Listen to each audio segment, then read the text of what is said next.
I used to procrastinate, and yet at the same time, I also hated procrastination. And I eventually solved it, and I'm going to teach you how I solved it and also how to actually do it yourself. So, the reason why you procrastinate is because you want to avoid pain.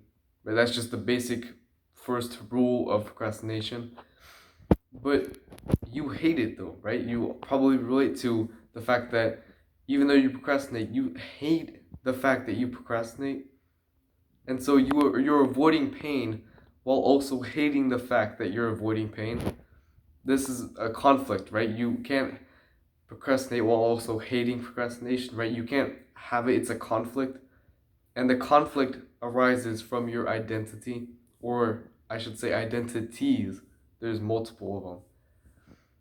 How it works is that you have one identity right now that is a procrastinator, right? You have a part of your brain that is why you procrastinate. That's just the kind of person, that's the part of a procrastinator that you just have inside of your head.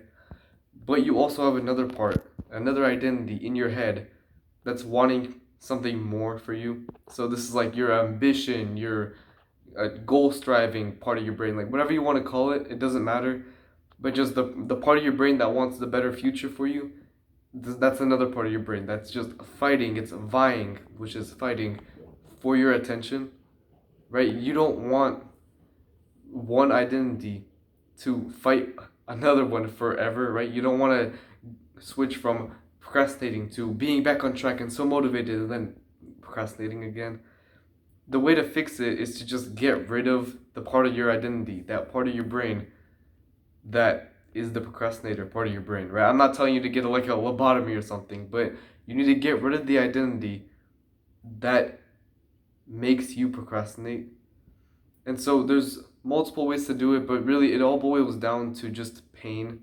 You want to use pain to almost kill, right? I don't know if that will get me demonetized or something, but you want to get rid of that identity by using pain. And so that honestly, it just boils down to just doing the hard work, right? I know it's not the sexy answer, but really, you stop procrastinating. You get rid of that part of your brain by not procrastinating. I hate to say it, but the more you actually do hard work, the less it's almost like the less that identity speaks up. It's like you have a vote in your brain, you have a council in your brain, and each identity is a vote. What you're doing by reducing that identity, by using pain, is that you're reducing the amount of votes that it actually counts for. So instead of counting for half of your brain, for example, it only counts for like 10%. And at that point you're good. Like if you're productive and motivated 90% of the time, that's great. Like that's pretty much all you need.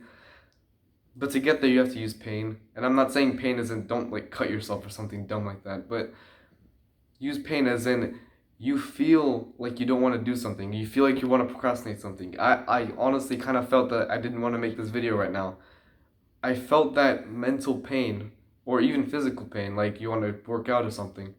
I felt that pain and yet I just went through it anyway. And honestly, the pain is only at the beginning. Right now I'm making this video, it feels awesome. But going through that pain at the beginning, it's almost like you're punishing that identity that makes you procrastinate. And I hate to sound like a psychologist. Obviously, I'm not a psychologist, but that's just how it works. That's just how I figured it out in myself. You just, I hate to say it, but to stop procrastinating, you have to not procrastinate to eventually make yourself procrastinate less. Like, I hate to say it, man.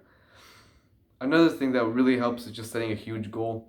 So instead of, like, for example, instead of me saying I want this YouTube channel to grow, like a vague, small answer that doesn't really mean anything, I want this channel to hit, let's say, 1,000 subscribers, right?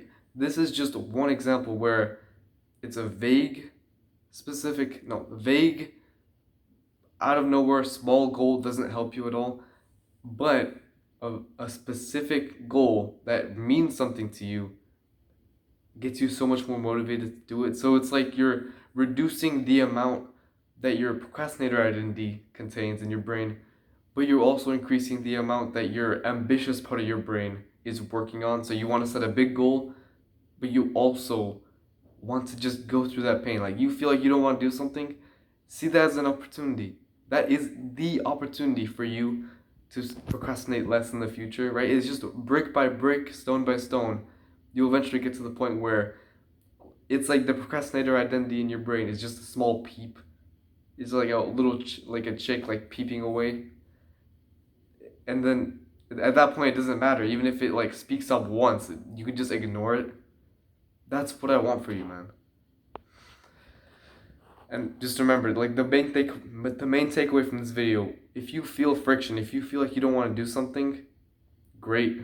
That is the opportunity for you to improve your procrastination. That's the opportunity for you to even stop procrastinating.